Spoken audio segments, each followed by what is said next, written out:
بسم الله الرحمن الرحيم عم يتساءلون عن النبأ العظيم الذي هم فيه مختلفون كلا سيعلمون ثم كلا سيعلمون ألم نجعل الأرض مهادا والجبال أوتادا وخلقناكم أزواجا وجعلنا نومكم سباتا وجعلنا الليل لباسا وجعلنا النهار معاشا وبنينا فوقكم سبعا شدادا وجعلنا سراجا وهاجا وأنزلنا من المعصرات ماء ثجاجا لنخرج به حبا ونباتا وجنات ألفافا إن يوم الفصل كان ميقاتا يوم ينفخ في الصور فتأتون أفواجا وفتحت السماء فكانت أبوابا وسيرت الجبال فكانت سرابا إن جهنم كانت مرصادا للطاغين مآبا لابثين فيها أحقابا لا يذوقون فيها بردا ولا شرابا إلا حميما وغساقا جزاء وفاقا إنهم كانوا لا يرجون حسابا وكذبوا بآياتنا كذابا وكل شيء أحصيناه كتابا فذوقوا فلن نزيدكم إلا عذابا إن للمتقين مفازا حدائق وأعنابا وكواعب أترابا وكاسا دهاقا لا يسمعون فيها لغوا ولا كذابا جزاء من ربك عطاء حسابا رب السماوات والأرض وما بينهما الرحمن لا يملكون منه خطابا يوم يقوم الروح والملائكة صفا لا يتكلمون إلا من أذن له الرحمن وقال صوابا ذلك يوم الحق فمن شاء اتخذ إلى ربه مآبا إنا أنذرناكم عذابا قريبا يوم ينظر المرء ما قدمت يداه ويقول الكافر يا ليتني كنت ترابا بسم الله الرحمن الرحيم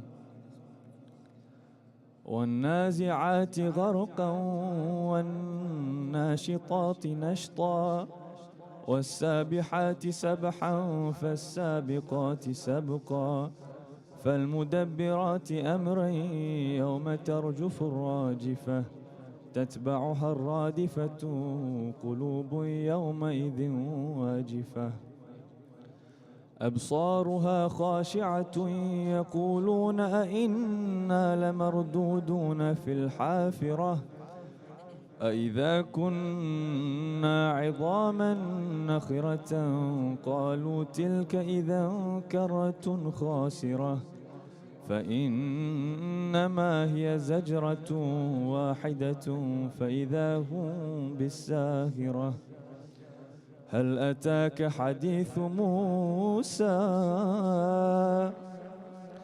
إذ ناداه ربه بالوادي المقدس طوى اذهب إلى فرعون إنه طغى فقل هل لك إلى أن تزكى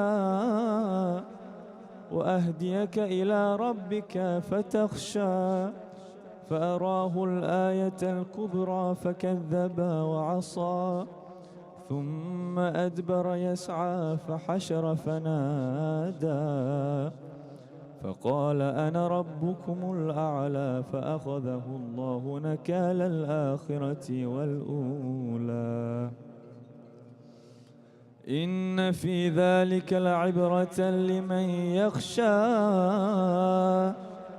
أأنتم أشد خلقا أم السماء بناها رفع سمكها فسواها وأغطش ليلها وأخرج ضحاها والأرض بعد ذلك دحاها أخرج منها ماءها ومرعاها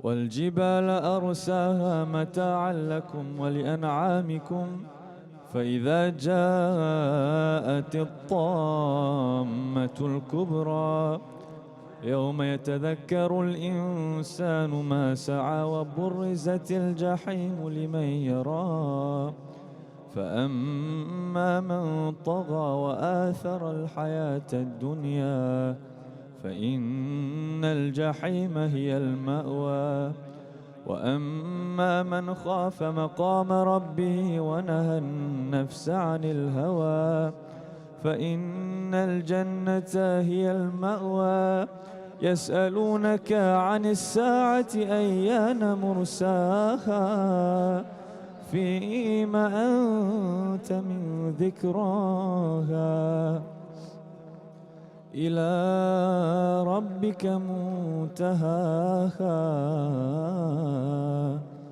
إنما أنت منذر من يخشاها كأنهم يوم يرونها لم يلبثوا إلا عشية أو ضحاها صدق الله العلي العظيم.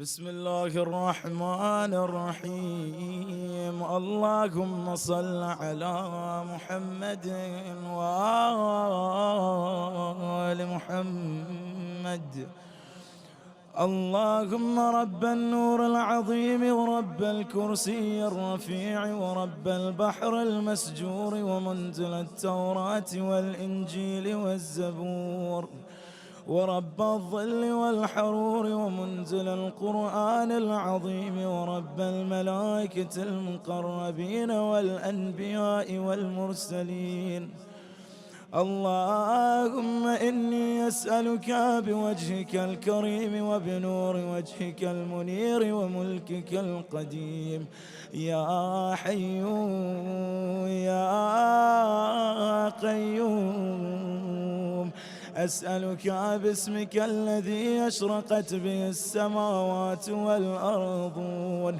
وباسمك الذي يصلح به الأولون والآخرون، يا حيان قبل كل حي،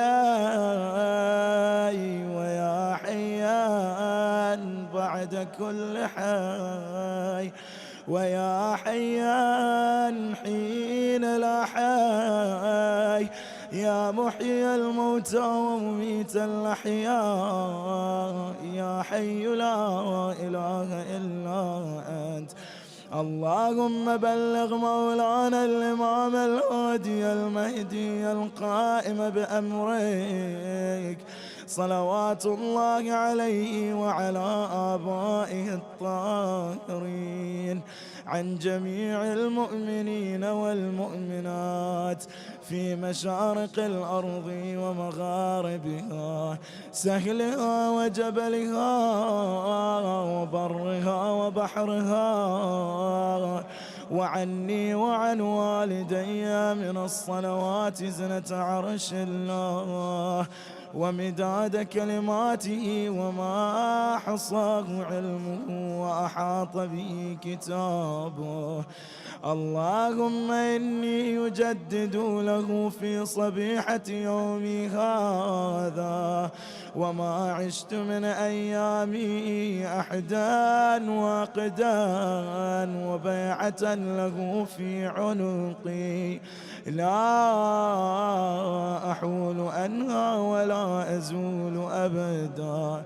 اللهم اجعلني من أنصاره وأعوانه والذابين عنه والمسارعين إليه في قضاء حوائجه والممتثلين لأوامره والمحامين عنه والسابقين إلى إرادته والمستشهدين بين يديه. اللهم إن حال بيني وبينه الموت الذي جعلته على عبادك حتما مقضيا فأخرجني من قبري مؤتزرا كفني شاهرا سيفي مجردا قناتي ملبيا دعوة الداعي في الحاضر والبادي. اللهم أرنا الطلعة الرشيدة والغرة الحميدة واكحل ناظري بنظرة مني إلي وعجل فرجاه وسهل مخرجاه وأوسع منهجاه واسلك بي محجته وأنفض أمره واشدود أزره واعمر اللهم به بلادك وأحيي به عبادك فإنك قلت وقولك الحق ظهر الفساد في البر والبحر بما كسبت أيدي الناس فأظهر اللهم لنا وليك وابن بنت نبيك المسمى باسم رسولك حتى لا يظفر بشيء من الباطل إلا مزقه ويحق الحق ويحققه واجعله اللهم مفزعا لمظلوم عبادك وناصرا لمن لا يجد له ناصرا غيرك ومجددا لما عطل من أحكام كتابك ومشيدا لما ورد من أعلام دينك وسنن نبيك صلى الله عليه وآله واجعله اللهم ممن حصنته من بأس المعتدين. اللهم وسر نبيك محمدا صلى الله عليه وآله برؤيته ومن تبعه على دعوته، وارحم استكانتنا بعده. اللهم اكشف هذه الغمة عن هذه الأمة بحضوره، وعجل لنا ظهوره، إنهم يرونه بعيدا ونراه قريبا برحمتك يا أرحم الراحمين.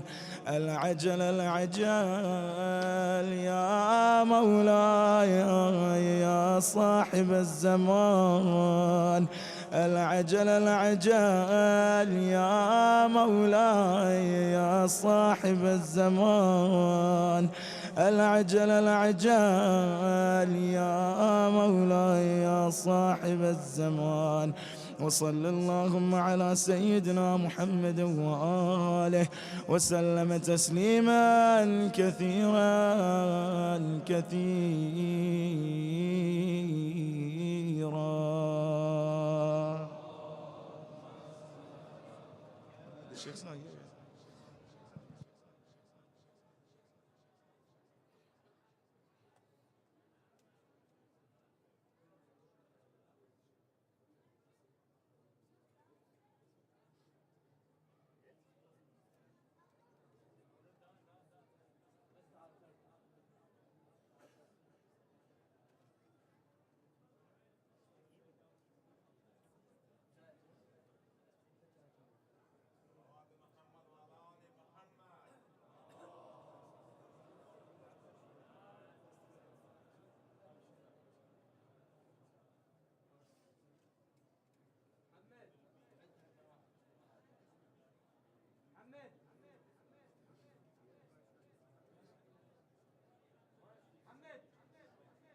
يا الله. زائرين المحترمين، بالنسبة إلى النساء يكونون في الخلف والرجال في الأمام. زائرين محترم، زنانة آخر مجلس، مردانة إنجا، خب زنانة مردانة قبولنا. Ladies and gentlemen, please, men, they should be in front, and women, they should be behind. Sitting women next to men, it's unacceptable, and our lectures will be cancelled. I'm sorry to say that, because yesterday we had too much bad words about us. So, inshallah ta'ala, may Allah accept your efforts, your works, your workshops during this visit, and protect you all from anything bad. Thank you very much.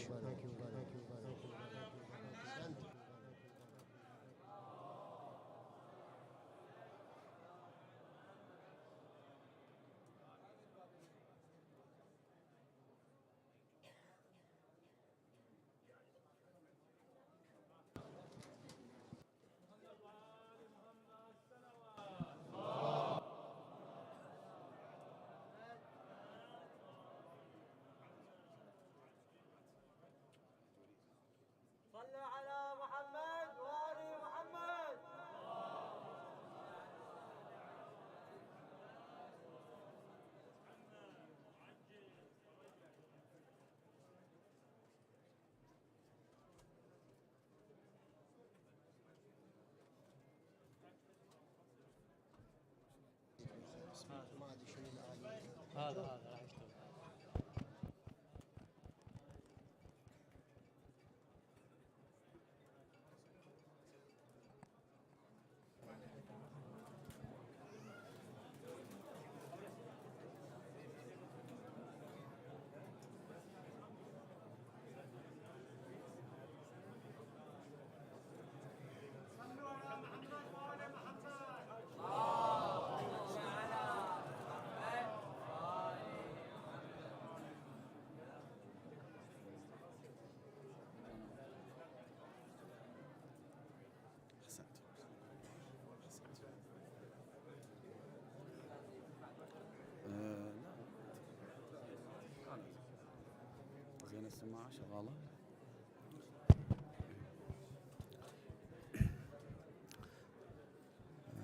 For the sisters, if I just can have your attention for a second, because they're trying to make a little bit more space for the brothers, if it's possible for the sisters just to go back a little bit. I know it's a bit of an inconvenience. Can the sisters hear me?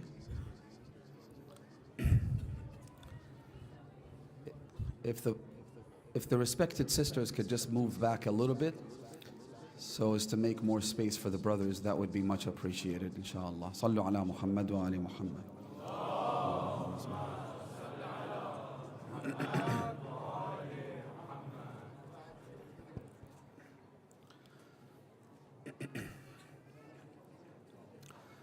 أعوذ بالله من الشيطان الرجيم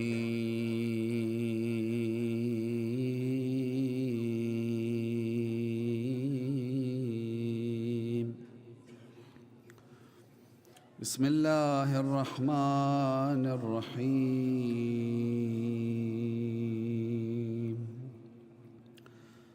اللهم كن لوليك الحجة ابن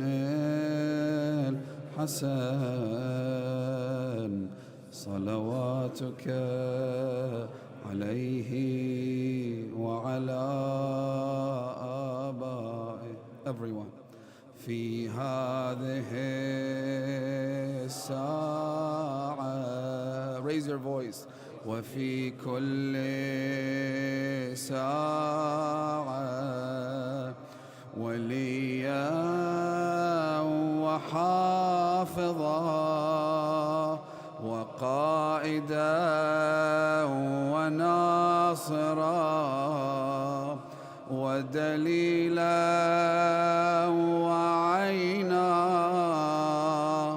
حتى تسكنه أرضك طوعا وتمتعه فيها طويلا اللهم وهب لنا رأفته ورحمته وعونه ودعاءه وخيره ما ننال به سعة من رحمتك وفوزا عندك يا كريم برحمتك يا أرحم الراحمين.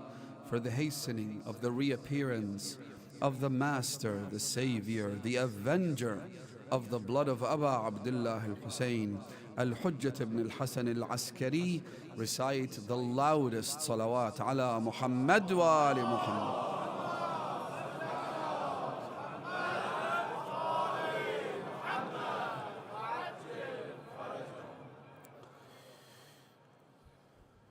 Anyone who examines the history of the family of the Holy Prophet, the Messenger of God, the seal of prophets, will immediately recognize that their history is filled with oppression and injustice. In fact, there is no question that the persecution to which the family of Rasulullah were subjected is like none other throughout history. It is phase after phase after phase of utter darkness. Now imagine a non-Muslim observing this. What do they see? What will they think? They'll say, what kind of bloody history is this? Why? Why is this family the target of the most vile and most vicious acts of oppression in all of human history? Does it add up? Does it make any sense? Starting with the Holy Prophet, may God's peace and blessings be upon him and his family, to the extent that he said, Ma udhiya nabiyyun. Prophets were always the most oppressed. Why? Because they said things to people that were unpopular. Because they came and they challenged the status quo. Because the very purpose of these prophets was to come and disrupt people's lifestyles, to give them a list of do's and don'ts. Nobody likes to be told what to do and what not to do. And so prophets were always treated the harshest. And yet, 124,000 prophets. I want you to focus, inshallah, for this talk, because there are important deductions and conclusions to be made. 124,000 prophets, each and every single one of them receiving the harshest and most vicious acts of injustice, and yet Rasulullah says, no prophet has been oppressed more than I have. Rasulullah. Then Fatimatu Zahra, بأبي هي وأمي, a Christian author, writes about her in his book, and he says, يقاس عمرها بالآلام لا بالأيام. Her life is measured by pain, not by the number of days that she lived. This is Fatima. Then Amir al-Mu'mineen, then Imam al-Hassan, then Imam al-Hussein, who was subjected to the kind of treatment. This is not my words. This is the words of the Ahlul Bayt themselves, that even wild animals were not subjected to. Because the dogs and pigs could drink from the river Euphrates, but the son of Fatima Zahra was deprived even from a single gulp. The kinds of oppressions that made the heavens cry blood. All of this, imagine a non-Muslim observing, reading. What will they think? How would you explain this to them? The best people, the purest individuals would be treated like this? Killed one after the other? Massacred? Exiled?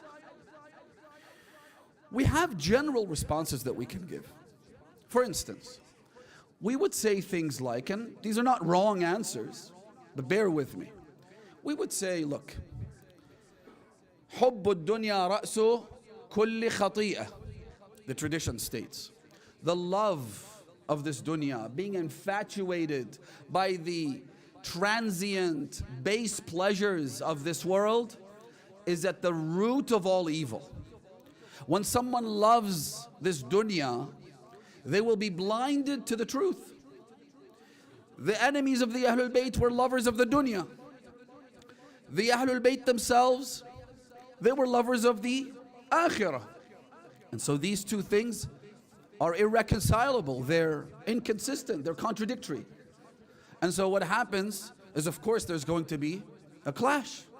There's going to be a point in time when these two cannot be brought together. And so the one with power, the one with strength, the one with the upper hand is going to persecute the one who is weak. That's a good response, to try and make sense of why the Imams of the Ahlul Bayt, why Abu Abdullah al-Hussein was subjected to what he suffered. However, it is better to hear from them than for us to provide analysis, isn't it? Let's hear from the actual proofs of Allah subhanahu wa ta'ala. And so, Al-Hurr al-Amili, who is one of our most preeminent scholars, he lived about 300 years ago. He was originally from Jabal Amid in Lebanon. During the reign of the Safawi dynasty in Iran, he was invited to move to Iran. He settled in the holy city of Mashhad. He was contemporaneous with Al-Allamatul Majlisi, Salamullahi ta'ala alayh. And he authored a number of books which are absolutely critical to Shia thought and jurisprudence. One of them is very famous. It's called Wasa'il al-Shia. This is a book that's relied upon by our esteemed maraja and scholars when extrapolating religious rulings, because it is a book in which the traditions of the Ahlul Bayt regarding jurisprudence are compiled, he has another book. That book is called Ithbatul Hudat bin Nususi wal Mu'jizat. In that book, he mentions the following hadith. Listen very carefully, brothers and sisters. This will cause a paradigm shift in the way you see our religious teachings. The hadith is quoted by our 11th Imam, Al-Hasan al-Askari, salawatullahi wa salamuhu alayhi. Allahumma salli ala Muhammad.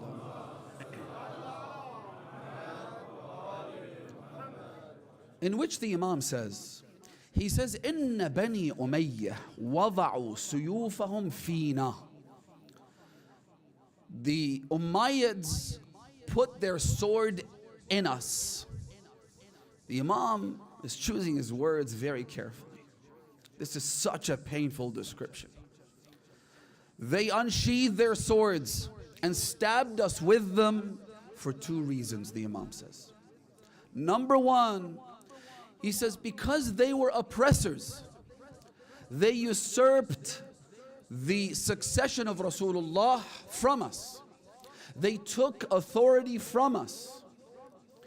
And because a usurper, because a thief knows that what they've done is wrong and evil, they will always strike first so as to avoid paying the price, so as to avoid being punished for what they've done.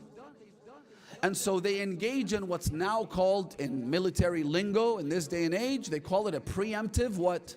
Strike. Because a thief is always afraid that the one whose rights have been usurped is going to come after them. So what do? They have to continuously fight that person. Niccolò Machiavelli, the author, the infamous author of The Prince, says that if you are ever faced with an enemy, you have to make sure that this enemy is crushed to smithereens.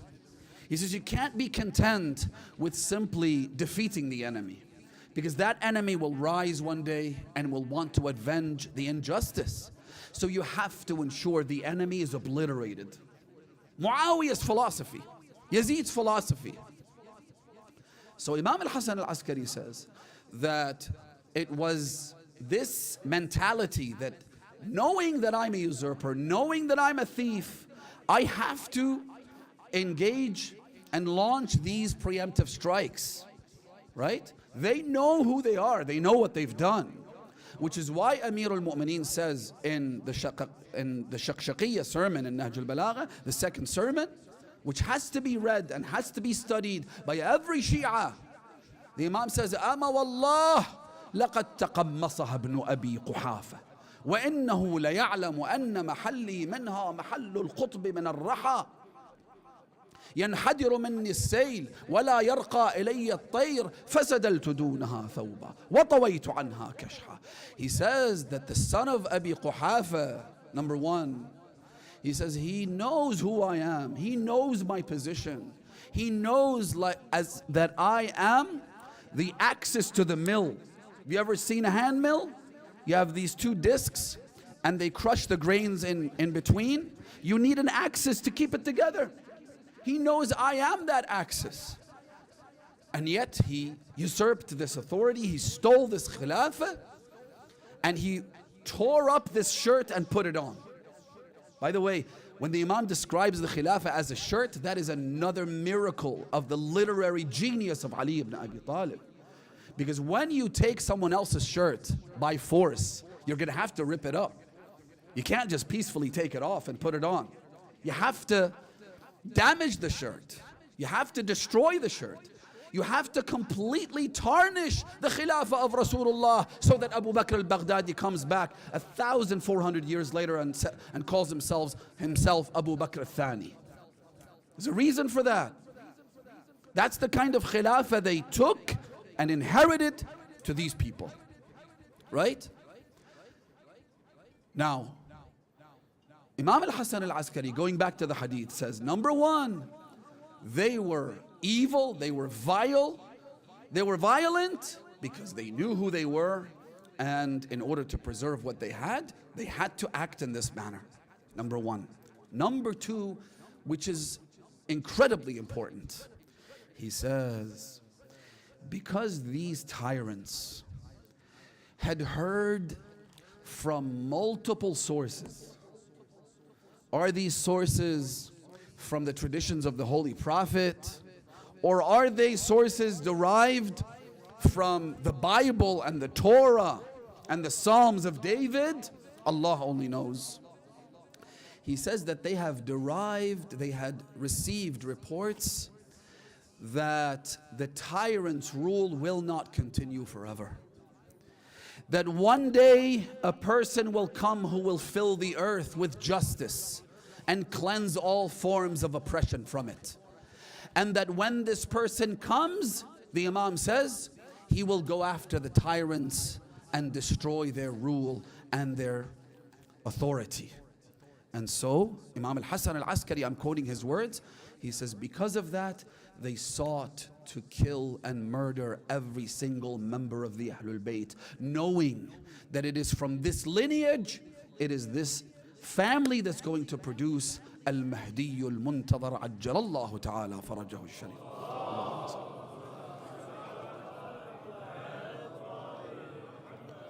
And so they sought him in the east and the west. They did everything in their power to try and get a hold of him. This is why on the day of Ashura they proclaimed loud and clear for everyone to know their intent and their objective. لا تبقوا لأهل هذا البيت من باقية. Don't spare a single member of this family. Why? Why go after the infant? If Imam al-Hussein is someone who you consider to be a threat to your rule, what's a 6-month-old infant going to do to you? Why try to completely annihilate this family? Other than the fact that they knew that from this lineage the Mahdi will come. And then that when he rises, it'll be the end of all oppression. It'll be end of evil. Now, think about this for a moment, my dear brothers and sisters. When you recognize that it was for the Mahdi that they killed Muhsin, the son of Ali and Fatima. It was for the Mahdi that they killed Imam al-Hasan. It was in order to prevent the rise of the Mahdi they killed Imam al-Hussein. It was because of Imam al-Mahdi and the threat he presented and posed towards them that they killed every member of the Ahlul Bayt. Suddenly you begin to get a taste of why Imam al-Zaman says لأندبنك صباحا ومساء ولأبكين عليك بدل الدموع دما. In other words, the Imam is saying, you were killed for me so that I wouldn't emerge, I wouldn't rise. Allahu Akbar. These are the words of Imam al-Hasan al-Askari, the hadith that I quoted to you.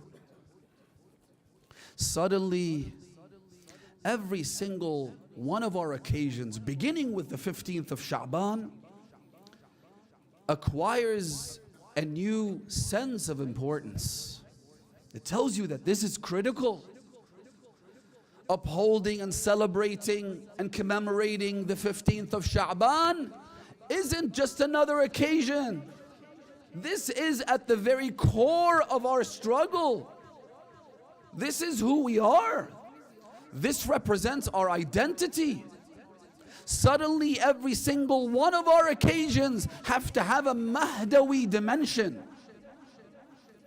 This is why when we study history, we have to put the Imam, the proof of Allah subhanahu wa ta'ala, Hujjatullah, at the very center.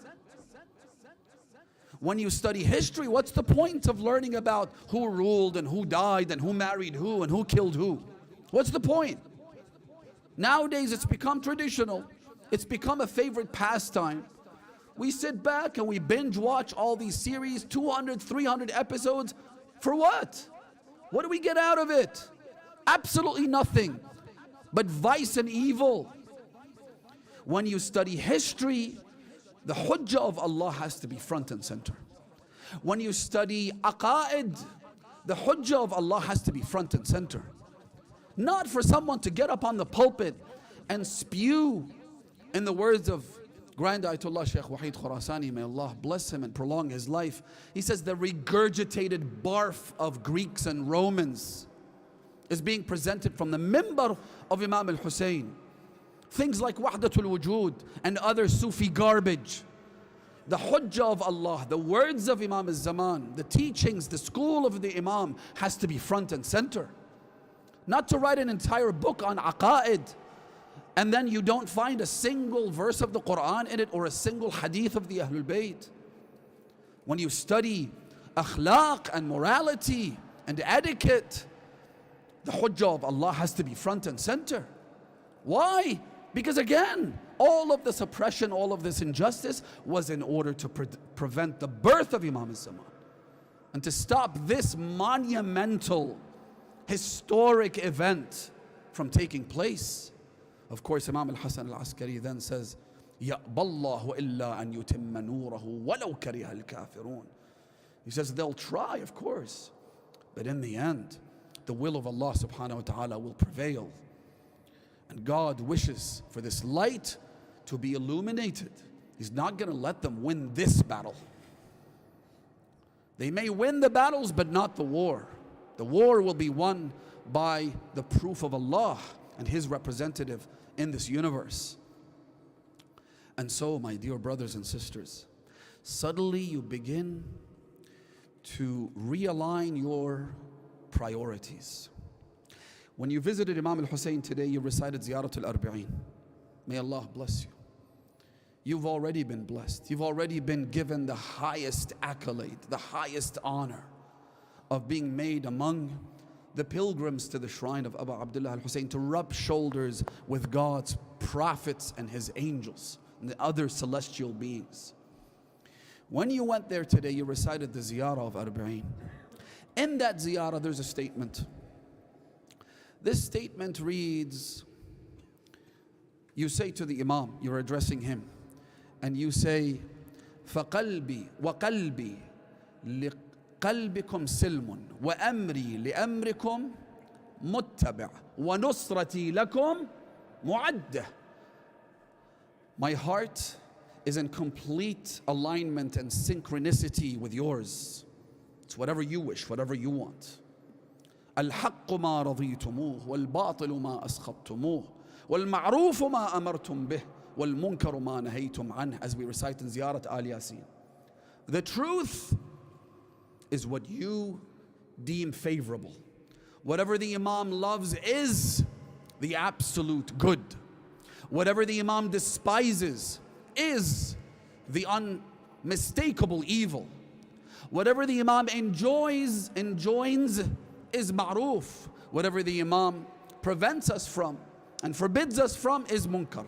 They are the axis to this entire religion. Now, notice how then you say, أمري لكم متبع ونصرتي لكم معدة.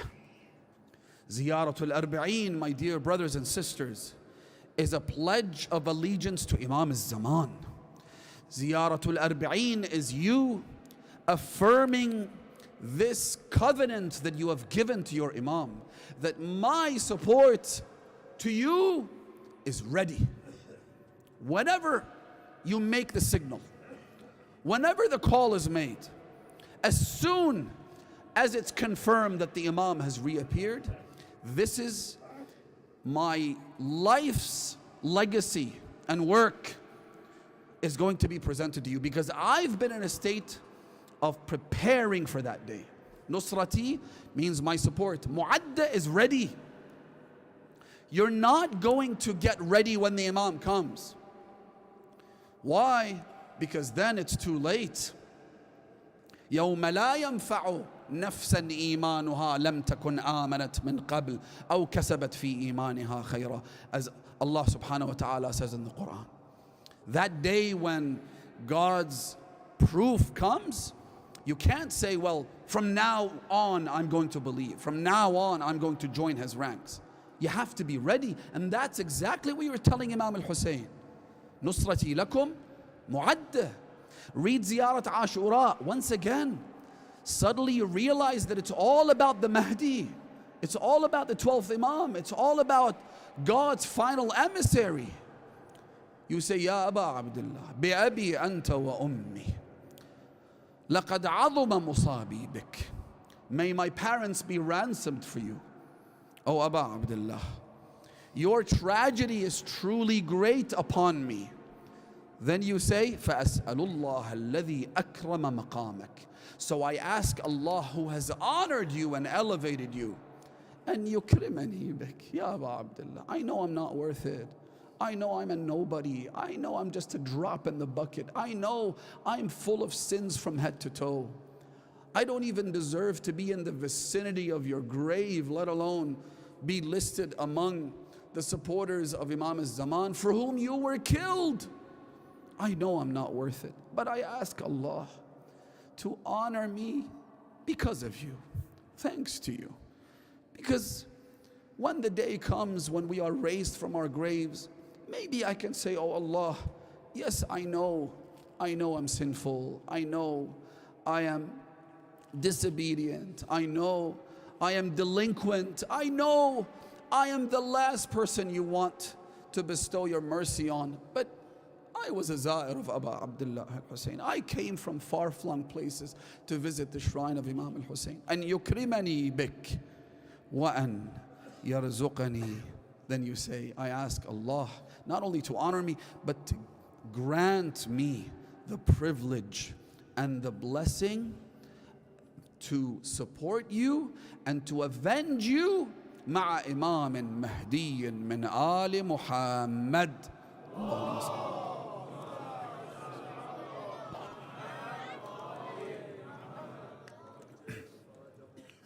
Make me one who's able to finally contribute to the restoration of justice for you, Ya Aba Abdullah, through the Mahdi.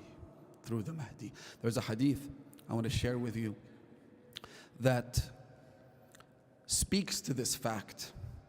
The tradition says that when Imam al-Hussein was killed on the day of Ashura, imagine being able to observe the scene, the landscape, the cruel, heartless massacre of the son of Rasulullah, the flesh and blood of God's final messenger, and not being able to do anything about it, which is exactly what the angels experienced on that day.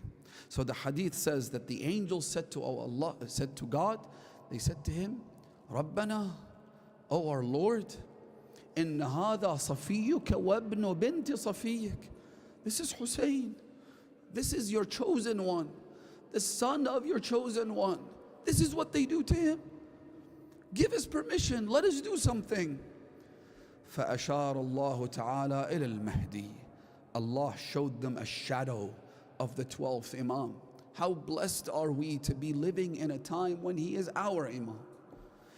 He showed them that direction where the shadow of the Mahdi was present, and he said to them, بِهَذَا أَنْتَقِمُ لِهَذَا. Through this I shall avenge that. Which is why Imam al-Sadiq says to Himran, he says that the people living in the time of the occultation of the Mahdi, إِنَّ أَهْلَ زَمَانِهِ أَفْضَلُ مِنْ أَهْلِ كُلِّ زَمَانٍ. The people living at that time, the latter days, the end of days before the return of the Imam, are the best among every era. Why? Before I start to get proud of myself, the Imam provides some clear instructions. He says, because those people who, number one, believe in him, القائلين بإمامته والمنتظرين لأمره. Number one, they have to firmly believe in him.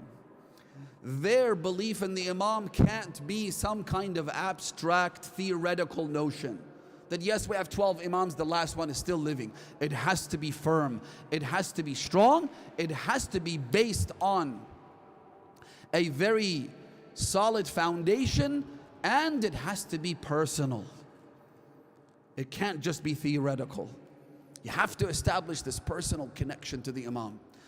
So the ones who believe in him, number one, and number two, they are awaiting him, preparing themselves purifying themselves, getting ready, not just by learning how to sword fight or ride horses, though of course that might come in handy at some point, and some people do that for that purpose, right? But before that, it has to be a process of cleansing, a process of purification, a process of being someone who resembles the companions of Imam al-Hussein, not the companions of Umar ibn Sa'd. In our deeds, in our actions, in our everyday lives. We have to be such that when a stranger, when someone who doesn't recognize us, looks at us, they'll say, that's a Shia. That's a Shia of Ali ibn Abi Talib. Why? Look at the way he prays. Look at her hijab. Look at how they conduct themselves. Look at how truthful and honest they are. This is how we have to be to prepare ourselves. Then Imam al-Sadiq says, he says that those people, inshallah, this includes all of us, they are like the ones who fought the enemies of Rasulullah while standing in his army. And then he says, أولئك المخلصون حقا وشيعتنا صدقا والداعون إلى دين الله علانية وسرا. Says they are the true Shia. They are the genuine supporters, and they are the ones who call onto the religion of Allah both in secret as well as in private. Now, I don't want to take too much of your time, but it is an important day, brothers and sisters. I want to talk briefly about what that actually means in practical terms.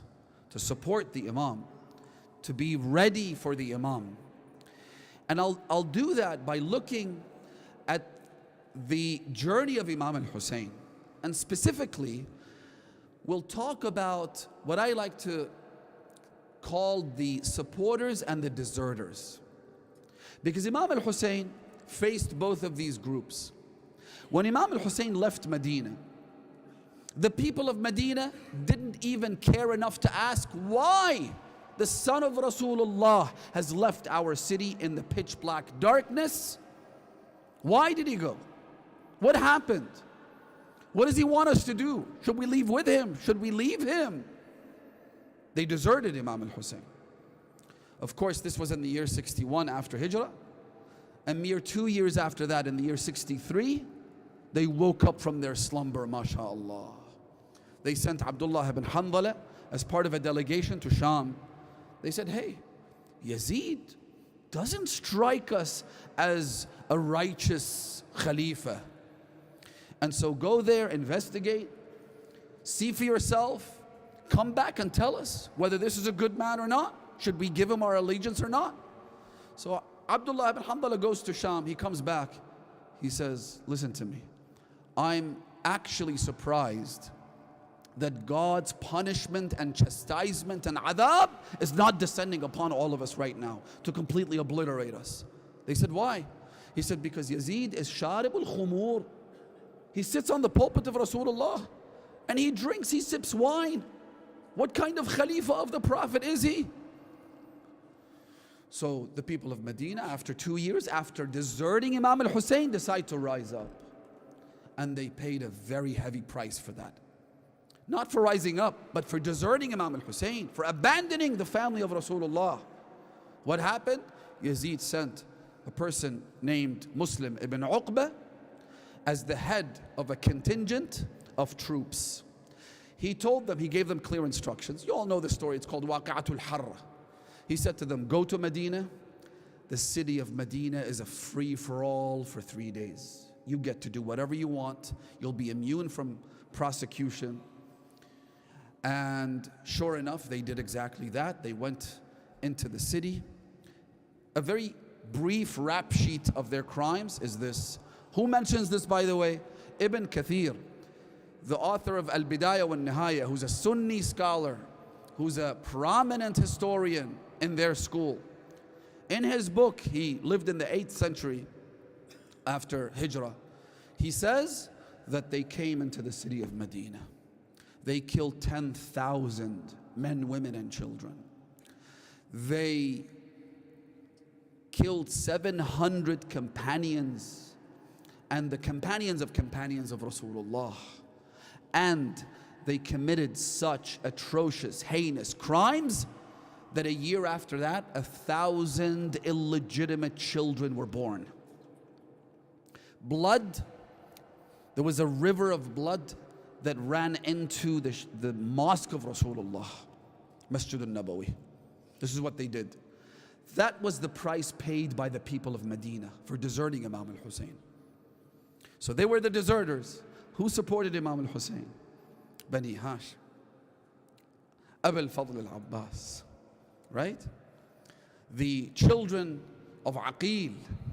By the way, the children of Aqil, some people may not know this, the lineage of Aqil was severed on the day of Ashura. Not a single one of them was spared. Every last one was killed. Imam al-Hussein, in fact, when news of the killing of Muslim ibn Aqil came to the Imam, he went to his family, he went to his brothers, and he said to them, look, Muslim, your brother has been killed. You're relieved of my allegiance, you can go. They turned around and said to him, Ya Aba Abdullah, we abandon you because they killed Muslim. لا خير في الحياة بعدك قبح الله الحياة بعدك. This life is ugly and hideous after you. والله نبقى معك ونقاتل دونك حتى نرد موردك. We will stay with you and we will fight for you until whatever happens, happens. These were the people who came out with Imam al-Hussein when he left Medina. So that's the first two groups. Then you have the group, the deserters and the supporters, that Imam al-Hussein saw when he was in Mecca. Imam al-Hussein spent about 5 months in Mecca, right? From the 3rd of Sha'ban to the 8th of Dhul Hijjah. And in this time, the Imam made sure he spoke to everyone who he could have access to, so that one day they won't say we didn't know, so that they can't pledge ignorance and say we had no clue what was happening. The Imam spoke to every single person who approached him, including people like Abdullah ibn Umar. When the Imam saw Abdullah ibn Umar, I mean, what do you expect, really? But look at the mercy of Imam al-Hussein, how he's trying to save even the most or the least savable souls. He goes to Abdullah ibn Umar. He said to him, look, I'm going to Kufa and I'd like to invite you to join me. Abdullah ibn Umar played a nice little trick. He said to him, look, I won't go with you. As a matter of fact, you shouldn't go either. You know how that works, right? You shouldn't go. Look, I'm saying this for your own sake, for your own good. He said, you shouldn't go. Inni akhsha anna bani Umayyah, I'm afraid, Ya Aba Abdullah, that the Umayyads will strike your beautiful face with their swords. And yadribu wajhaka al-hasan al-jameel hada. Imam al-Hussein had a beautiful face. Even Abdullah ibn Umar recognizes this. So imagine when that face was presented to the 3-year-old orphan of Abu Abdullah al-Hussein, what that did to her. He said to him, I'm afraid that they're going to kill you, so don't go. How did the Imam respond to him? He said to him, Uffin lihada al-kalam ma damat as-samawatu wal-ard. Woe unto this logic of yours as long as the heavens and the earth remain. In other words, who cares about physical beauty? I'm telling you to come join me, to support the truth, to stand for Allah, to do the right thing, and you're talking to me about beautiful faces. There's a message in this for all of our brothers and sisters, by the way, those who are young, those who are obsessed with their looks, those who are victimized by social media nowadays, who think that it's all about their looks, who even cross red religious lines in order to look presentable and look cute and look beautiful and look nice. Imam al-Hussein's logic is that it's not about that. It's not about physical beauty. It's about doing the right thing. Who cares about beauty if my action is hideous? Who was more beautiful than Ali al-Akbar? Who was more beautiful than the moon of Bani Hashim, Abu al-Fadl al-Abbas? And yet they gave all that beauty in the way of Allah subhanahu wa ta'ala because it was the right thing to do. Imam al-Hussein said to him, what kind of logic is this? What kind of language is this? Of course, Abdullah ibn Umar lived to regret deserting Abu Abdullah al-Hussein. What did he do? After the massacre of Ashura, he wrote to Yazid admonishing him for what he had done. Listen to this. He said to him, how could you kill the son of the daughter of God's messenger? Yazid said to him, hang on a second, hang on. You're preaching to me about not killing the son of the messenger of Allah? Well, you should remember who put me here. The person who put me here was my father. And the person who put my father in his position was your daddy. It was your father. I came to a banquet that was all set. I came to a tree that was now ripe with poisoned fruits. I merely picked those fruits. It was your father. It was your people who did this. You're admonishing me? You're telling me that I did evil? I'm only a continuation. I'm only the logical, inevitable conclusion to what your father started. And so Abdullah ibn Umar had really nothing to say back to him. So Imam al-Hussein spoke to Abdullah ibn Umar and people like him, and they deserted him. At the same time, Imam al-Hussein spoke to individuals who joined him from Mecca. So that's the second group, the second category. The third are the ones who joined Imam al-Hussein on his way to Karbala. And here we have many examples. One of them is Zuhair ibn al-Qayn.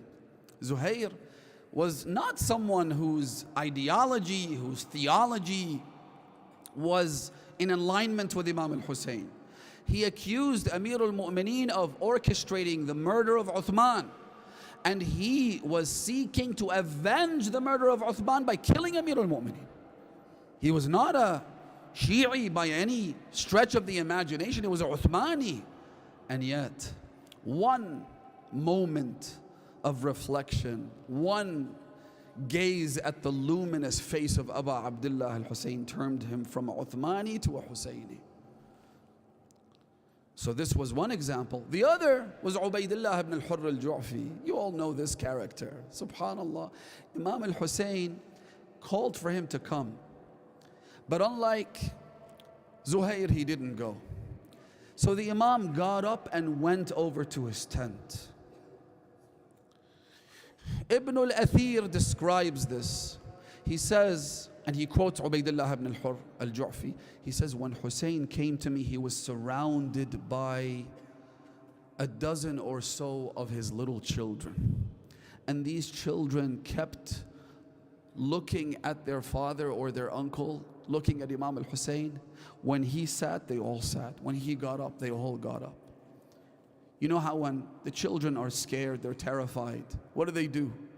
They all hold on to their father. They hold on to an adult. They feel safe with them.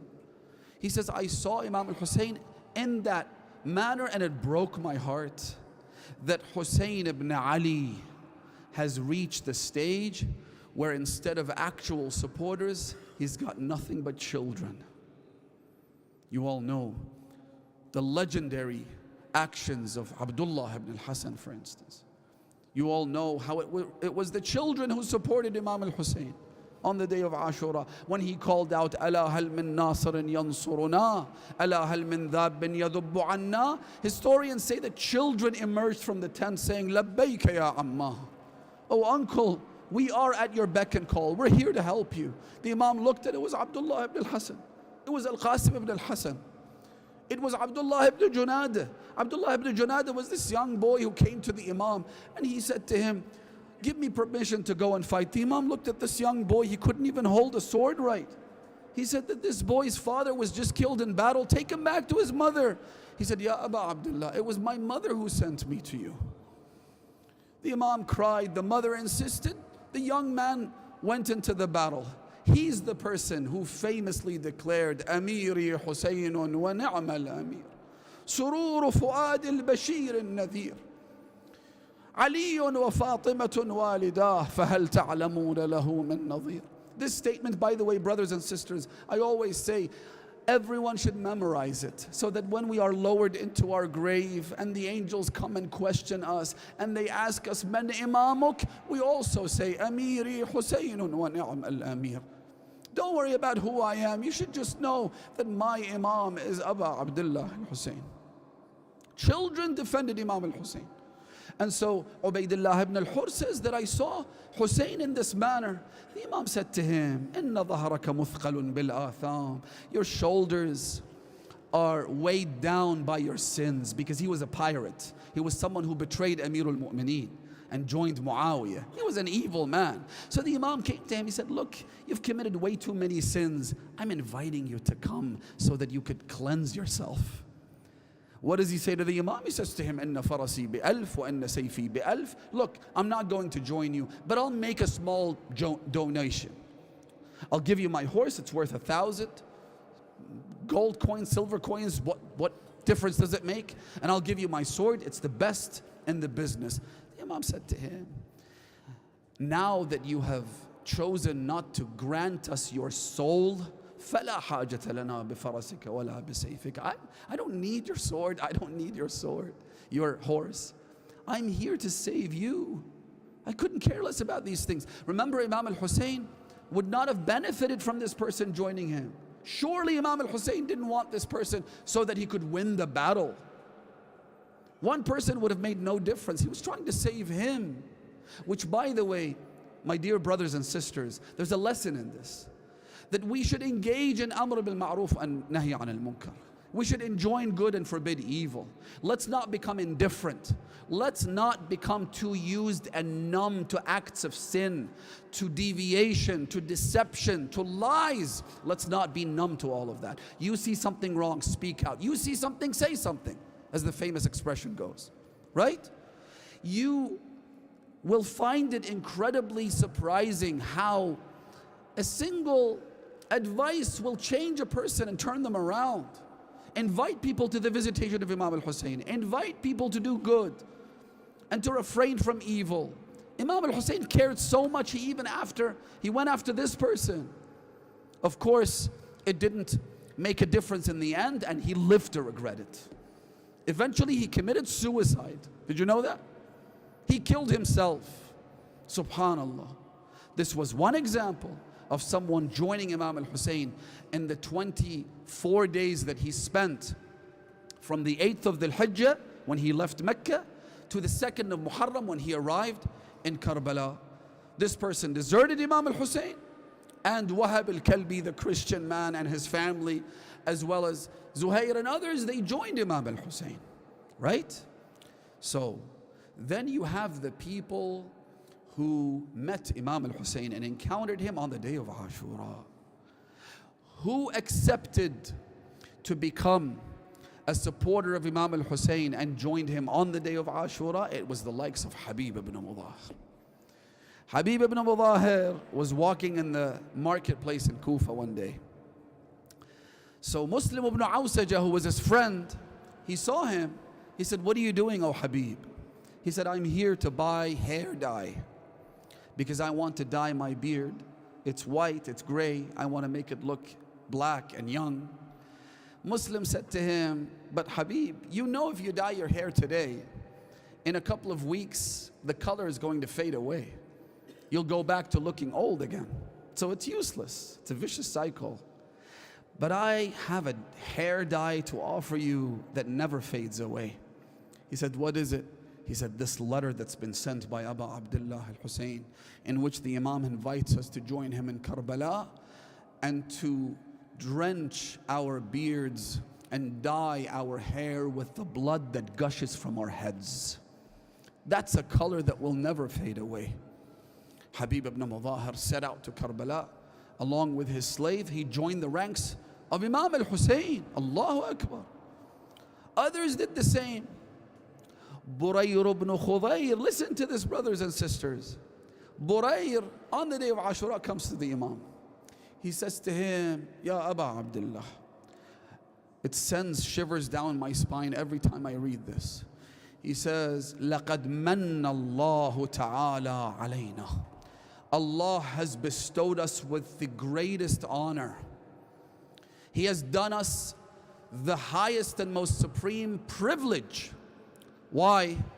أن نقاتل بين يديك وتقطع أعضاؤنا فيك. so that we could fight in your way and our bodies would be mutilated in your cause. Ya Aba Abdullah, this is the greatest thing that could happen to us, to suffer for your sake. They say that one of the ulama, back in the time of the Shah in Iran, he recited a majlis for Fatima al-Zahra. At the time, there was talk about how you shouldn't mention this, you shouldn't talk about Fatima al-Zahra, you shouldn't upset this, you shouldn't upset that. Even with discretion, it was completely banned. So this person decided to go and recite the majlis and say what he wanted to say. When he finished the majlis, he was summoned by the local police precinct. He went there was a bit of a scuffle, a bit of an argument. The police officer slapped him across the face. He left the police precinct. He went to one of the ulama in the city of Isfahan, and he was clearly shaken and crying. He was really upset. Imagine a scholar, alim, being slapped across the face. So he told him the story. He said, look what it's come down to. I was slapped by some vile creature. The alim said to him, let me ask you this. How much money do you want me to give you so that you could give me the reward that was just given to you for the slap? Imagine being slapped for the sake of Fatima, being slapped for the sake of Aba Abdullah, actually sacrificing something dear to your heart, whether it's money or it's your honor or it's your name or your title or whatever it is, for the sake of the Ahlul Bayt alayhim salam. Because when they buy this from you on the Day of Judgment, they buy it with nothing less than being present in their vicinity in paradise. That's a price that's really worth taking, no matter what the sacrifice is. And so, Imam al-Hussein even says himself on the day of Ashura, he reads a dua. He says, Ahmadullah ta'ala ahsan al-thana wa ashkuruhu ala al-sarra'i wal-dharra. I thank Allah in the greatest manner, and I am grateful to Him for tragedy and misery. In other words, Imam al-Hussein is saying, thank you, O Allah, for giving me this. Thank you for allowing me to be in this position where I'm sacrificing something in your way. Sometimes, brothers and sisters, we go through tragedy, we lose things that are dear to us, and you see people who object, you see people who are resentful, who are angry. What did I do to deserve this? Right? Haven't you ever heard that before? What did I do? Why is this happening to me? Whereas a true believer, a true mu'min who's walking in the righteous path of the Ahlul Bayt alayhim salam is proud of the fact that they suffered as a result of taking these steps and making these decisions. You have to be proud, you have to be thankful, right? So, when a tragedy strikes, when a problem obstructs your path, don't be resentful, don't be angry, be thankful, be grateful, and Allah subhanahu wa ta'ala will relieve those sufferings and those troubles. You know Allah subhanahu wa ta'ala is too great. Imam al-Sadiq alayhi salam, he was once, his son was walking and he experienced something which, at least the way I interpreted, is that it was some kind of heart attack or something that led him to simply collapse and die. Imagine your son, someone who's your flesh and blood, someone you've raised, is walking and then dying, collapsing right before your two eyes. Imam al-Sadiq alayhi salam said the following. He said, Subhana man yaqtulu abna'ana fala nazdadu lahu illa hubba. He says, praise be to Allah. Sublime is Allah who kills our children, and yet our love towards Him only increases. Why does the love increase? You could say, well, my love doesn't change, for instance. The love increases because a believer has to suffer. Ad-dunya sijnul mu'min wa jannatul kafir. I don't want to take too much of your time. My dear brothers and sisters, let us not be deserters of Imam al-Hussein. Let's be his supporters. Let us not desert the Imam of our time. Let us be his supporters. How do we do that? We strengthen our aqa'id. We strengthen our belief. We build a strong foundation. We ensure that every imposter can't throw a curveball and a misconception and a doubt in our direction, and we get influenced by that. Let's ensure that we're connected to the ulama, to righteous scholars. And we also do that by coming to ziyarah. We do that by asking Allah subhanahu wa ta'ala, praying, reciting ziyarat al-Yasin, dua al-Ahd, and other forms of supplications, inshallah. A very tragic day indeed was the day of Arba'een. The tragedies of the Ahlul Bayt that were experienced in these 40 days are unspeakable. Some of them have been reported by historians. Others have been reported by the Imams themselves. One of them is this. As Lady Zainab and the caravan were waiting at Bab al-Sa'at in Sham, they were left there for 3 days and nights. Why did they stay there for 3 days? For 2 reasons. Number one, so that they could decorate the city of Sham with ornaments, and the festivities could be held in the grandest possible manner to rub this victory in the face of the family of Rasulullah. That's the first reason. The second reason was that the caravan of the heads that were being held atop the spears had yet to arrive. Because according to some reports, the caravans were split into 2. One had the women, the children, the orphans, Imam al-Sajjad alayhim salam, everyone in chains. And that caravan went directly from Karbala to Kufa to Sham. The second caravan was the one holding the sacred heads of Abu Abdullah and the martyrs. And this caravan took a different route. They went through other towns and cities, and so after 3 days, they arrived by Bab al-Sa'at. Allama al-Majlisi narrates this in Bihar al-Anwar. He says, the moment Lady Zainab laid eyes on the sacred head of Abu Abdullah al-Hussein, she said the following: Ya hilalan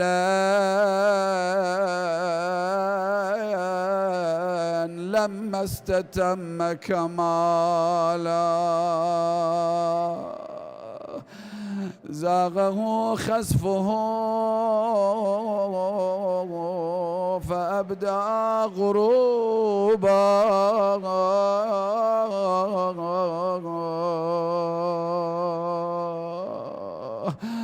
You resembled the moon in the middle of the lunar month, Ya Aba Abdullah, Ya Hussein ibn Ali, O son of Fatima Zahra. Then why do I see your face looking like a crescent today? Ya Zainab, should we tell you what they did with the head of Abu Abdullah on their way? Should we talk about when they put his head in the furnace? Ajarak Allah, Baqiyat Allah. Your face was like a moon, and today it is a crescent. Then she says, Ma tawaqqat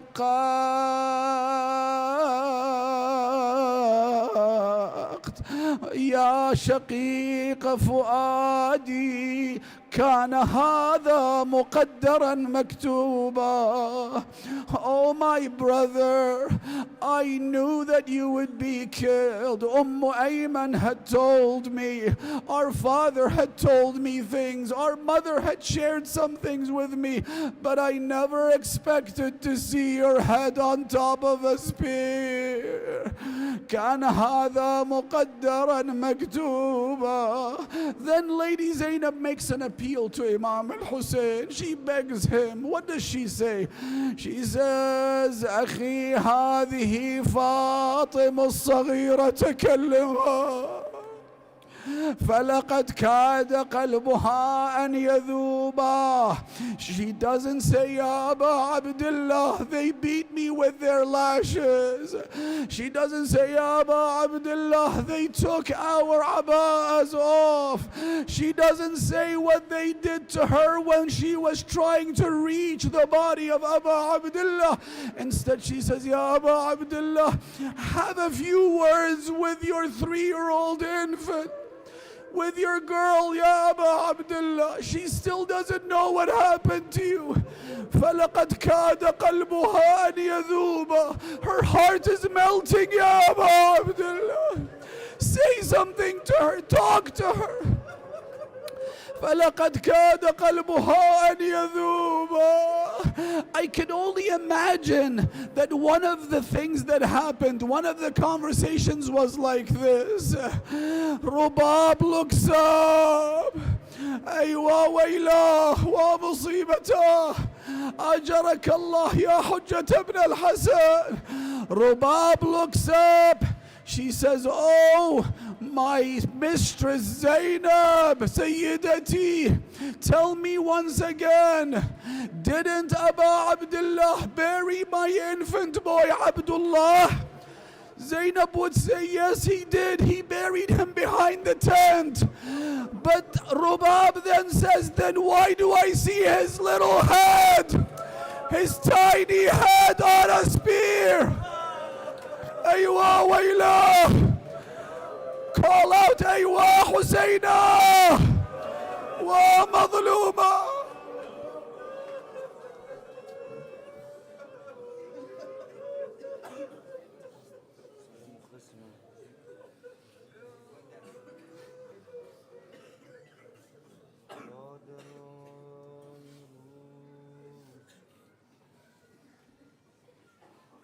یاد آن روز که رخسار همه نیلی بود. بشین عزیزم بشین. یاد آن روز که رخسار همه نیلی بود. هر که می گفت حسین پاسخ او سیلی بود. تشنه بی‌تاب را هم می‌زدن، دختر در خواب را هم می‌زدند. هر طرف یک دختری آواره بود، دست‌ها بر گوش‌های پاره بود،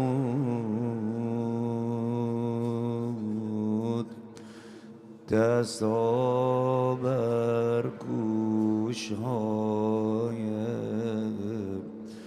پاره بود. هر طوری بود خودشو رسون میان گودی قتلگاه. صدا زد یا رسول الله، هذا جسد ولدك ملقا على الارض بلا غسل ولا کفن. خودش جواب خودشو داد، کفنه رمل الصاغب و غسله دم یجری من الوریدین. سادات ببخشن. صدا زد یا رسول الله، هؤلاء کالصبایا یساقون الاسارا. هرچه او بیشتر نفس میزد بیشتر میزدند زینب را. نیزه آشان میان گودالان با سپر می زدن زینب رو، یک نفر مانده بین گودال و 100 نفر می زدن. سیدنا المظلوم، سیدنا الغریب، سیدنا العطشان، سیدنا المظلوم، رحم الله من نادى یا حسین.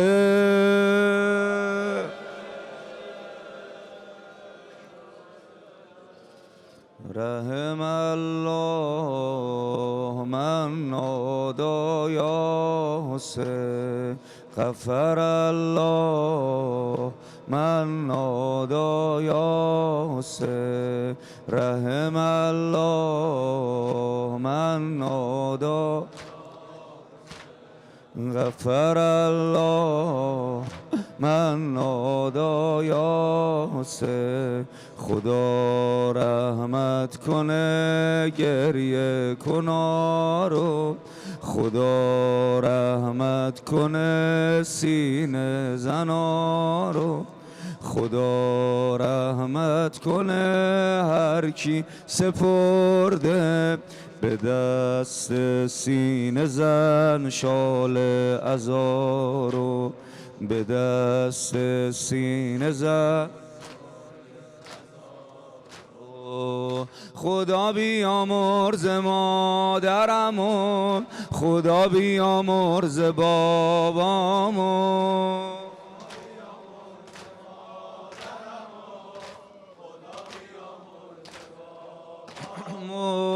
بانون حلال و شیر پاکشون صدا میزنم آقامو.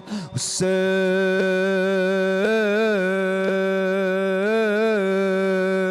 ای جانم، حسین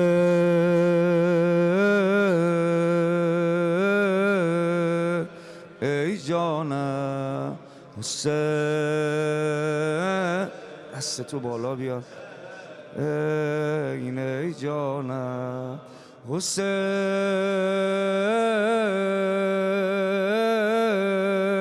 ای جانم.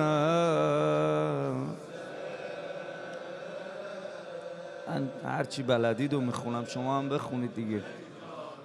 اعظم الله اجورنا به مصابنا بالحسین، ما لنا الا حسین، ما لنا الا حسین. اعظم الله اجورنا به مصابنا بالحسین، ما لنا الا حسین، ما لنا الا حسین. ساکنم زیر پرچم تو میزنم، سینه با غم تو محرمم، تو محرم تو یا حسین. ساکنم زیر پرچم تو میزنم، سینه با غم تو محرمم، تو محرم تو یا حسین.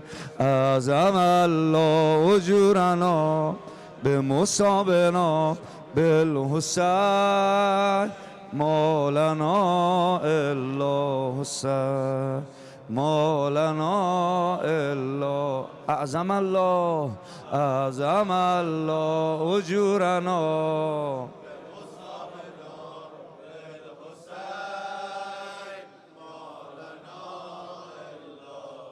یا مولانا یا صاحب الزمان، یا مولانا یا صاحب الزمان، یا مولانا یا صاحب الزمان، یا مولانا یا صاحب الزمان. الامان الامان الامان الامان الاجل الاجل الاجل الاجل الامان الامان الامان الامان الاجل الاجل الاجل الاجل شیعه تو غریبه و منم یه بچه شیعم و شیعه تو جانم امو اشکی بده سبک کنم سنگینی رو سینم و بقیت الله یا فرج الله بقیت الله یا فرج الله یا مولانا یا صاحب الزمان یا مولانا ماشاءالله همه بخونیم سلام زندگی سلام عشق من سلام زندگی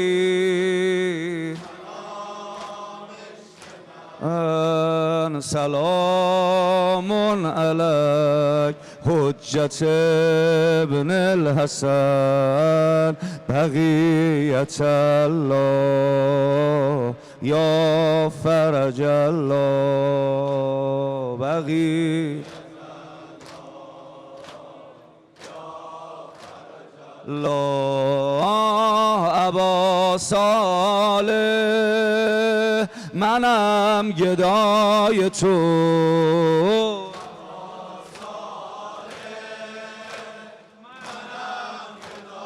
یه تو ابا صالح سرم فدای تو ابا صالح منو دعای تو یا مولانا یا صاحب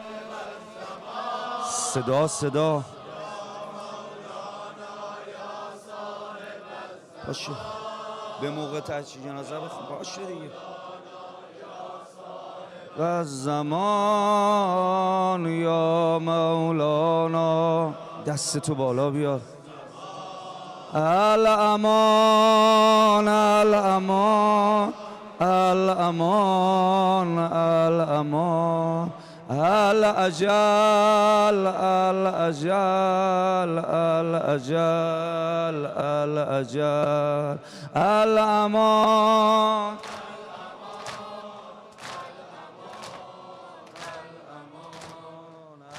به موقع بخونم چی بلدم میخونم با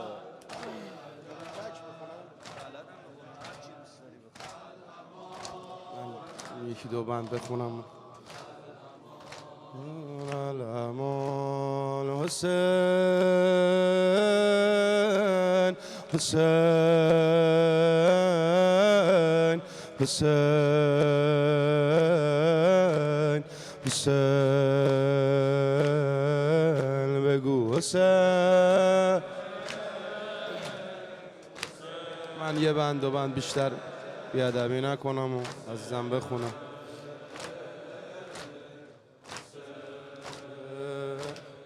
به موقع تشییع جنازم به پیرن مشکیم مینازم به موقع تشییع جنازم به پیرن مشکیم مینازم تو خونه قبرم یا حسین یه ذره شیش گوش میسازم یه ذره شیش گوش خاکم نکنید بذاری در بابم برسد اونی که واسم همه کسد اونی که واسم همه کسد خاکم نکنید بذاری در بابم برسد اونی که واسم همه کسه، اونی که واسم همه کسه.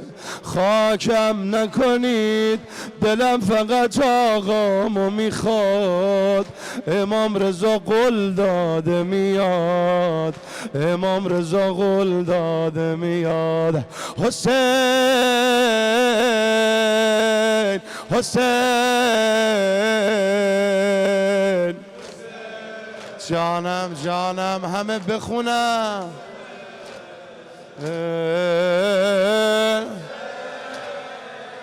جانم حسین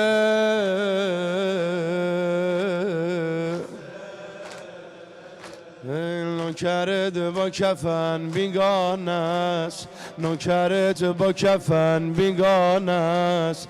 بکشید روی من بوریاب وقتی که میخوام جول بدم. رومو بکنید برو کربلا، رومو بکنید برو. چی یادت میاد؟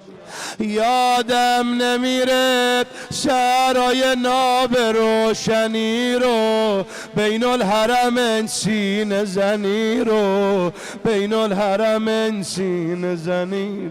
خاکم نکنید بذاری در بابم برسه، اونی که واسم همه کسه، اونی که واسم همه کسه.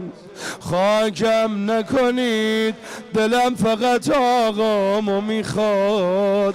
امام رضا قول داده میاد، امام رضا قول میگن همه حسین حسین علی علی حسین. رحمت خدا به این صداها. حسین جانم حسین حسین حسین. یا ابا عبدالله الحسین، یا ابا عبدالله الحسین. میگن همه چقدر نام تو زیباست.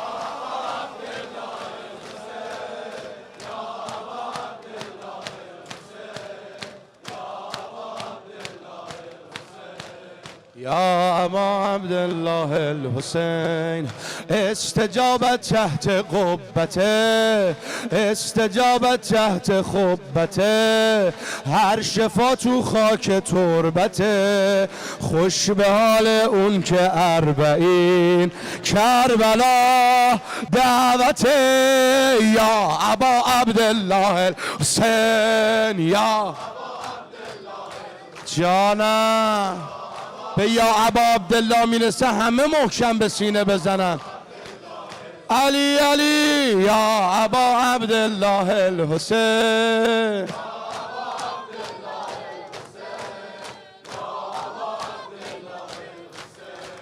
یا ابا عبدالله کربلامون دست دختره حضرت موسی بن جعفره. کربلامون دست دختره حضرت موسی بن جعفره. از همون ایوون آینش کربلا میبره. یا ابا عبدالله الحسین حسین. یا ابا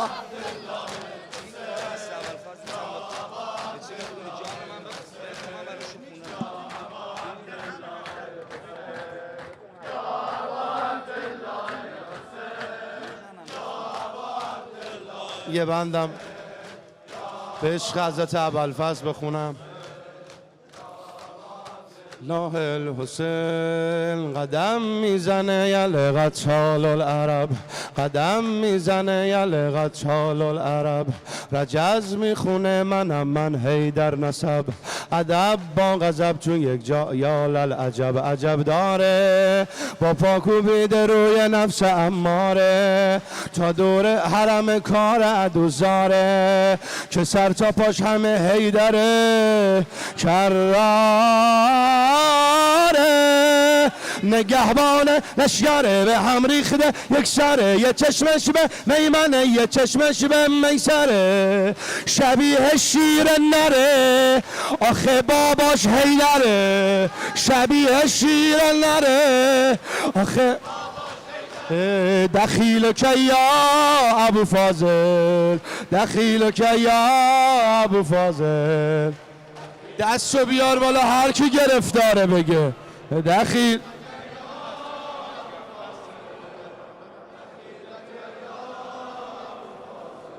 ظلم به سر میرسد یار،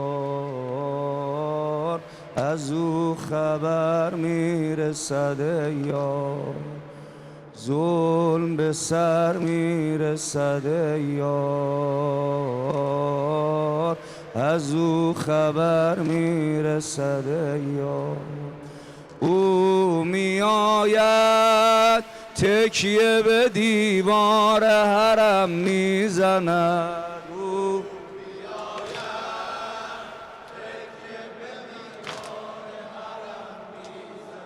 او میآید قدم به چشمان ترم میزند، او میآید او میآید او میآید تکیه به دیوار حرم میزند،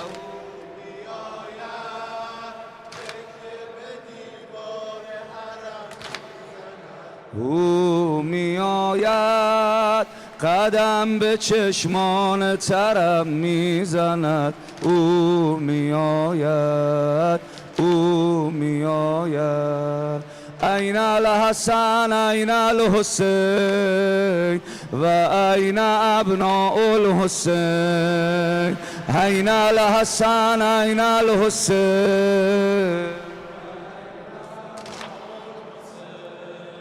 مع امام منصور ایشالله بین الحرمین، یا ابن الحسن روحی فدا.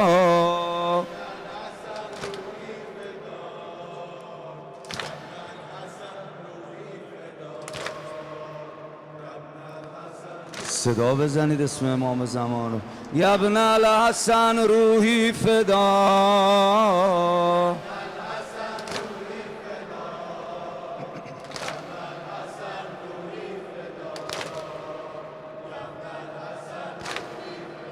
او پناه عالمین است، منتقم خون حسین است، او پناه عالمین است، منتقم خون حسین است، او میآید درد همه خلق دوا می شود،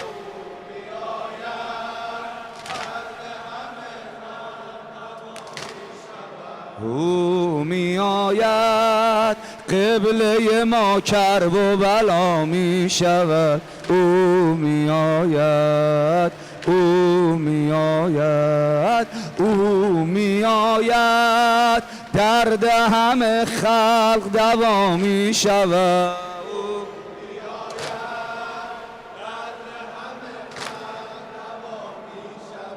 او میآید قبله ما کرب و بلا، او میآید او میآید. یا ابن الحسن روحی فدا متی ترانا و نراک، یا ابن الحسن روحی فدا متی ترانا و نراک، یا ابن الحسن روحی فدا، یا ابن الحسن روحی فدا.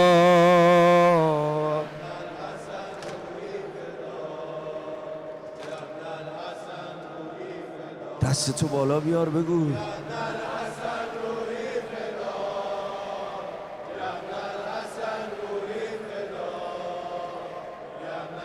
هر کی بلده بخونه. ای عشق اولو آخر من ای مهربان تر از مادر من ای عشق اولو ای مهربان تر از مادر من یا واهب العطایا یا منتهی الرجایا یا دافع البلایا ارباب تشنه سر جدا خون بهایت خدا السلام علی ساکن کربلا یا حبیبی حسین یا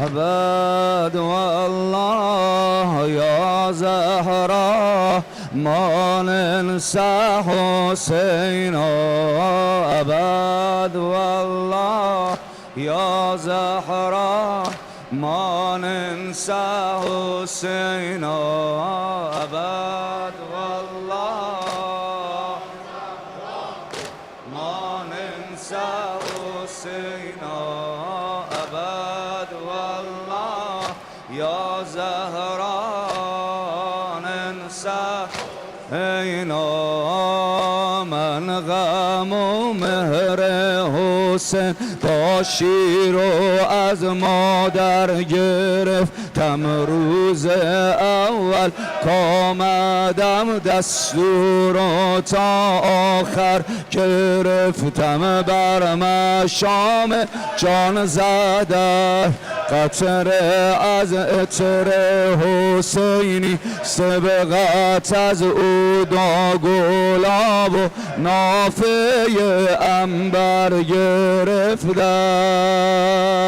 ابد والله یا زهرا ما ننسى حسینا ابد والله صدا ابد والله یا زهرا ما ننسى حسینا ابد والله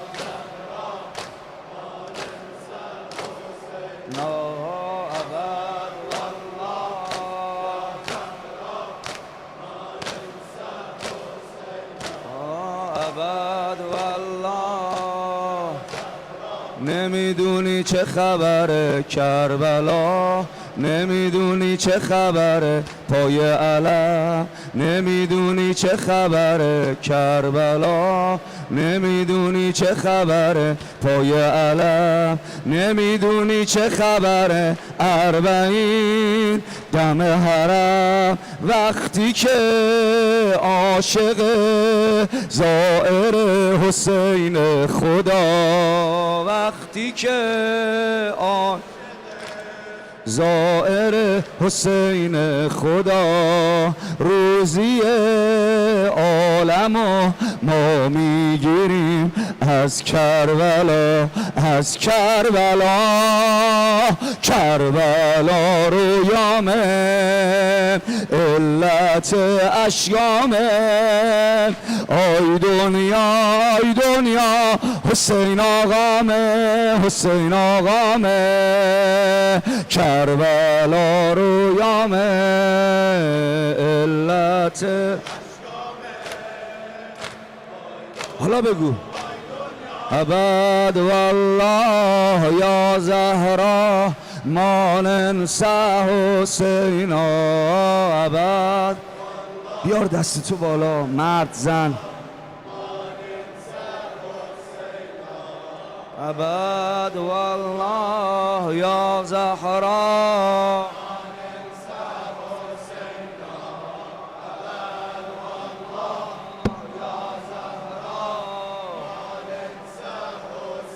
دنیا محل گذره ولی از روزهات نه دنیا محل گذره از تو و کربلات نه. دنیا محل گذره ولی از بین الحرمه، نگو که بگذرم. کربلا خونه امیدمه، خونه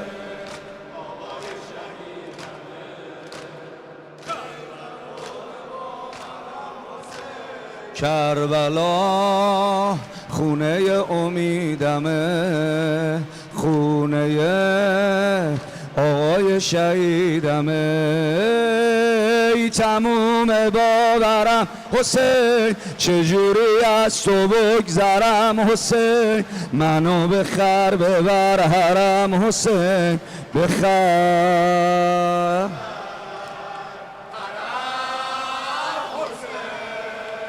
بخر ببر ابد والله یا زهرا ما ننسى حسینا، ابد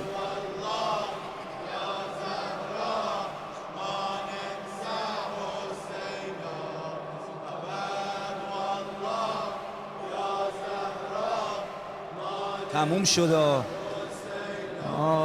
ابد والله یا میخونم هر سحر آروم، سلام الله علی سیدنا المظلوم. میخونم هر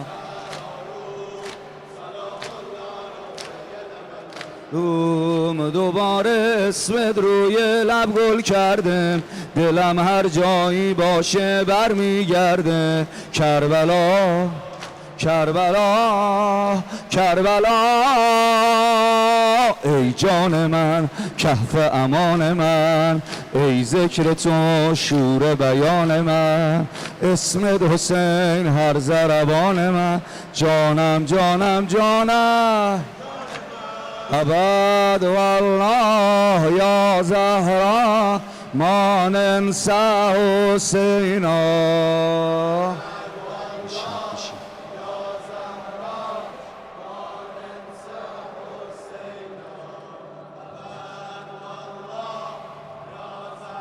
سمولا سمولا سمولا سمولا سمولا سمولا سمولا سمولا سمولا سمولا سمولا سمولا همه عمر بر ندارم سر از این خمار مسیر که هنوز من نبودم که تو در دلم نشستی. حسین مولا حسین مولا حسین مولا مولا حسین مولا حسین مولا مولا حسین مولا حسین مولا حسین مولا حسن مولا حسن مولا حسن مولا حسن مولا حسن مولا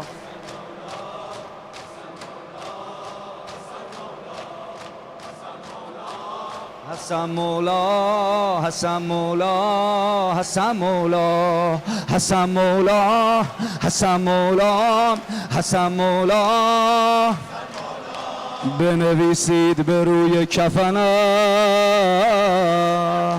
بنویسید به روی کفنم من حسینی شده یه، من حسینی شده یه، من حسینی شده یه، دست امام حسنم. حسن مولا حسن مولا حسن مولا مولا حسن مولا حسن مولا مولا حسن مولا حسن مولا. حالا باید بگی علی مولا علی مولا علی مولا علی مولا علی مولا علی مولا علی مولا علی مولا علی مولا علی مولا علی مولا علی مولا جنازمو ببرید وادی و سلام علی جنازمو ببرید وادی و سلام علی علی امام من است علی امام من است علی امام من است علی امام من است منم غلام علی علی مولا علی مولا علی مولا مولا علی مولا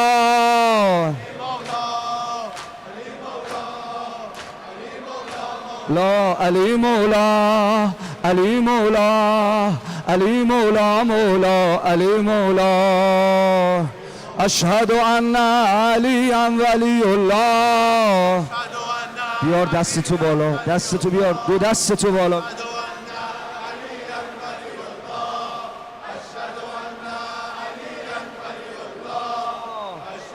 با همه وجودت بگو همه بگن مرد و زن حیدر حیدر حیدر حیدر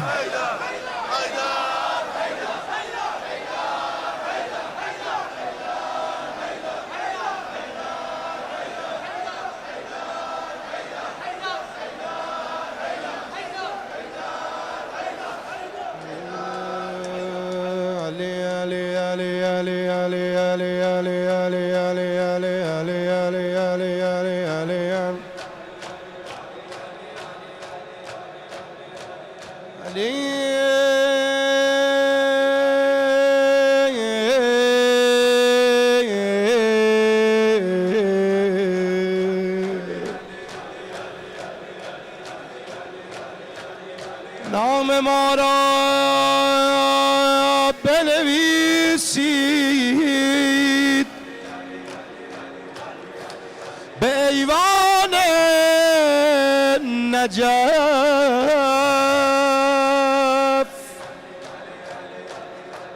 نشد از نام سگ کف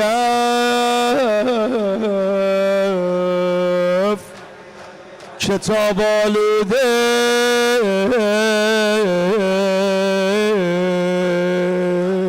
علی علی علی علی علی علی علی علی علی ولوله کن با علی گفتنت علی علی علی علی علی علی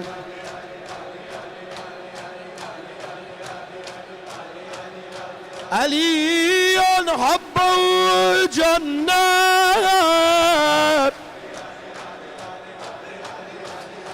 قسيم النار والجنة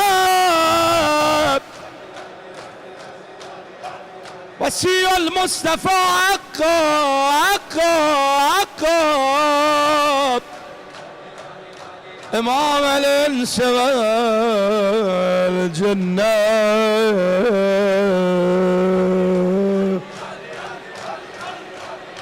علي يا علي يا علي يا علي علي يا علي يا علي يا علي يا علي يا علي علي يا علي يا علي علي يا علي يا علي يا علي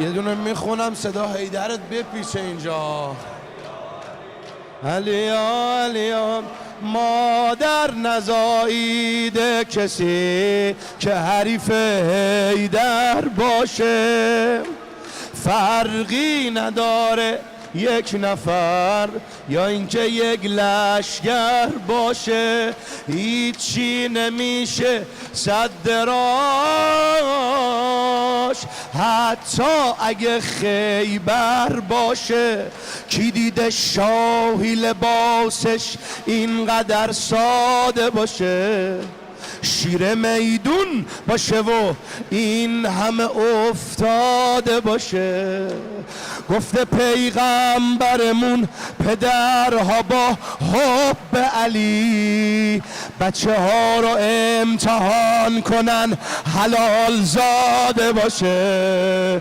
بچه ها رو امتحان غیرتی سینه میزنی شیعه مولا. عشق بی بدل علی، عشق بی بدل علی، احلا من اصل علی. دشمن میکشه عقب، چرا اومد قطان العرب حیدر، قطان العرب، قطان العرب، قطان العرب، قطان العرب، قطان العرب، قطان العرب، قطان العرب. حیدر حیدر دست بیاد بالا. حیدر حیدر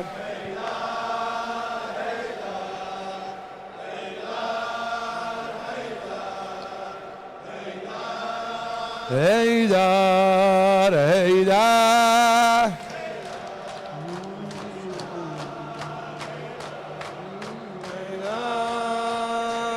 نجف نشینی علامه ها به من فهمان، نجف نشینی علامه ها به من فهمان. خدا شناس نشد کس مگر کنار علی، سپرد اند در مادرم مرا به نجف.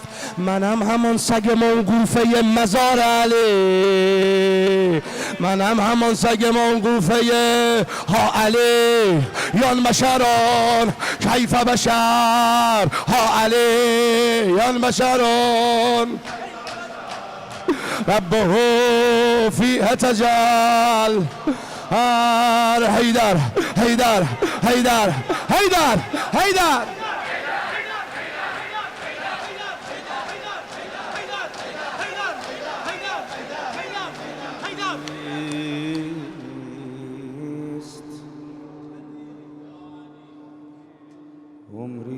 عمریست که دم به دم علی میگویم، در حال نشاط و غم علی میگویم.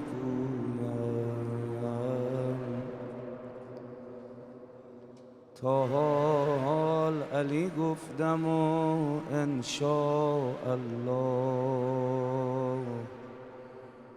تا آخر عمر هم علی میگویم. اگر مستی بگو یا علی، اگر حق پرستی بگو یا علی. به بالای دست علی دست نیست، تو که زیر دستی بگو یا علی. اینم شب سوم جلسه همونه. درسته آقا؟ یه ختم از این خانوم بگم. آره شاید بعضی ها برای این روز اومده باشه. عدو بهانه گرفت و زد و بدو گفتم،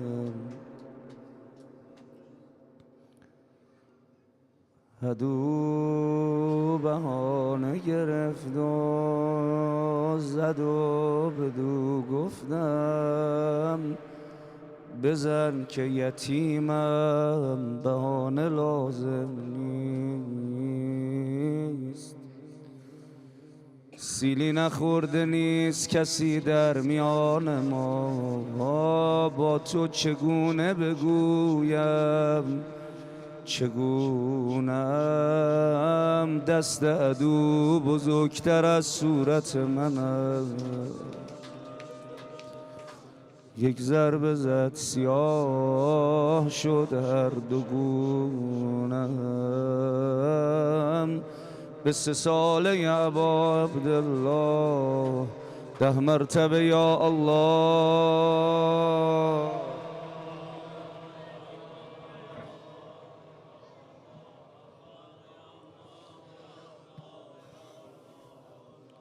نسألك اللهم وندعوك باسمك العظيم الأعظم الأعز الأجل الأكرم.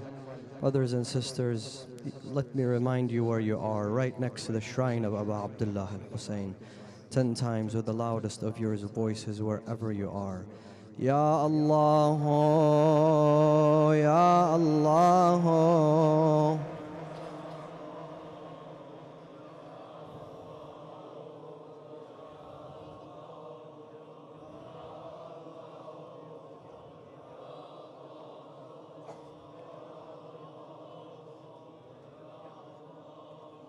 Raise your hands higher, brothers. Raise your hands higher, higher.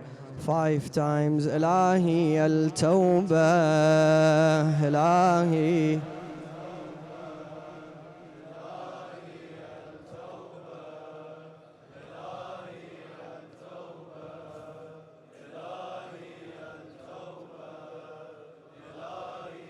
5 times. I want to see those hands higher. Ya Ghaffar al-dhunub.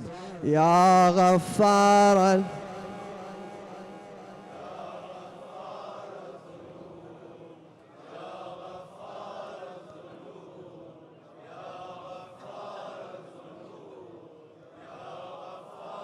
Five times. Ya Sattar al-uyub. Ya Sattar al-uyub. Ya Sattar al...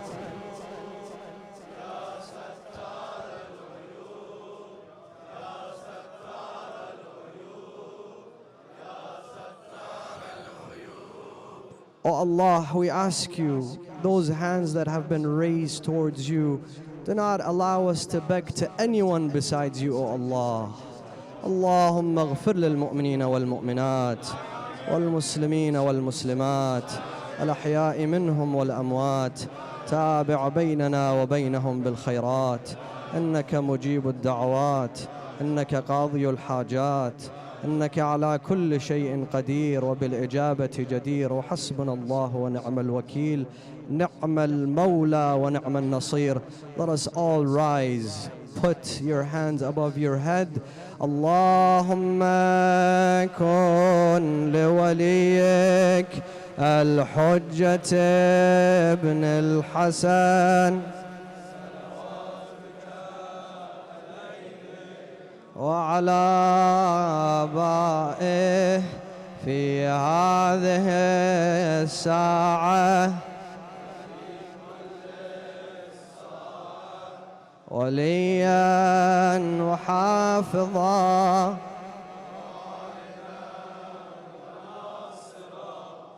ودليلا وعينا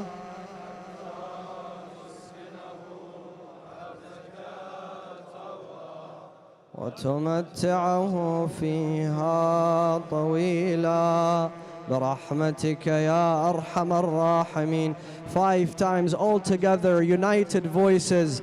العجل العجل يا مولاي يا صاحب الزمان العجل العجل يا مولاي يا صاحب الزمان العجل العجل يا مولاي يا صاحب الزمان العجل العجل يا مولاي يا. One more time.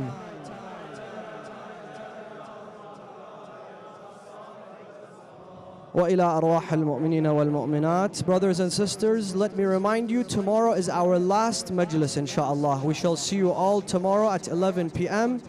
for the concluding majlis. وصلوا على محمد وآل محمد.